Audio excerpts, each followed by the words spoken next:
Naftanyan diina Oromooti. Kaleessas diina Oromooti. Hardhallee diina Oromooti. Gara fuulduraattis diina Oromooti.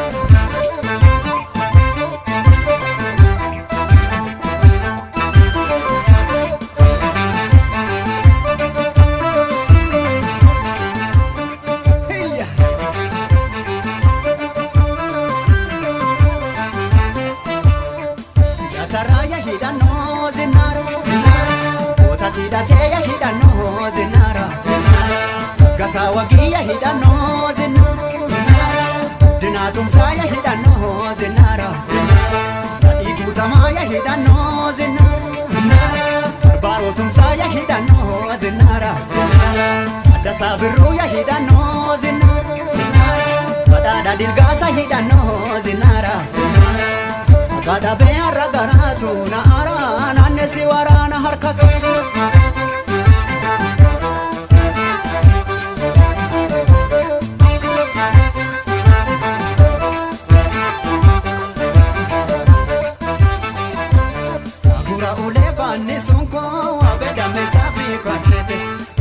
Namo jalle sonko barane kadabina Bibin pinela buma Kenya biyuma tumail mamunati Changi kitabe yango danu kanjara kanawan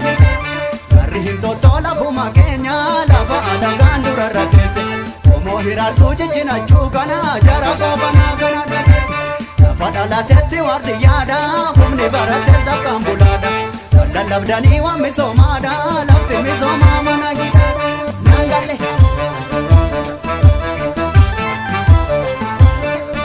Sonago tako lontudi rako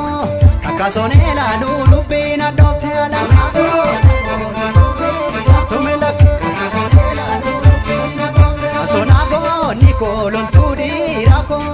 itichela lulubina doktela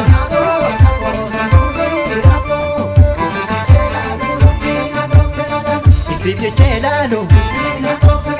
Apapil mandula Inni ambongkatu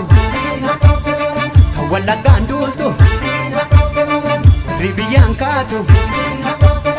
Inni alansentu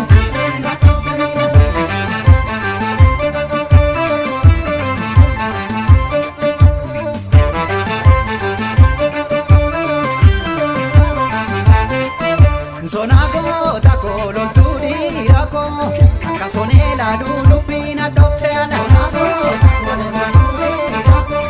akasonela lulubina doktela Sonago tako lontudi rako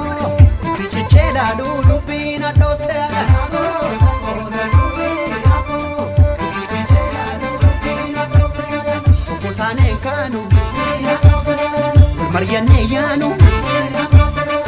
Kidurin tatu Ni arsin katu Rijiman dula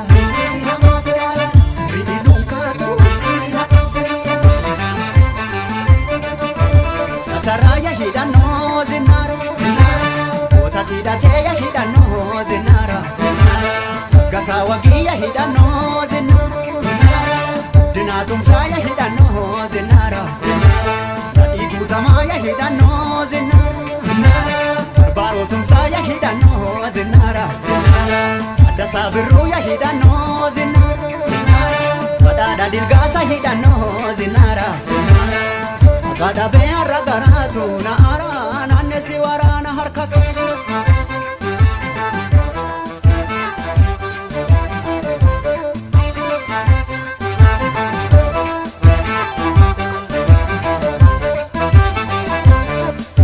Ule sonko abeda mesabi kwansete Otona na mujalle sonko barane kadabina Bibin pinela buma Kenya biyuma tumail mamunati Changi kitabe yango danu kanjara kanawanu Rihin totola buma Kenya lava adagandura ratese Omo hirar soje jina chugana jara gobana gana ratese Fadala tete wardi yada humne barates da kambulada Lalabdani wa misomada labte misomama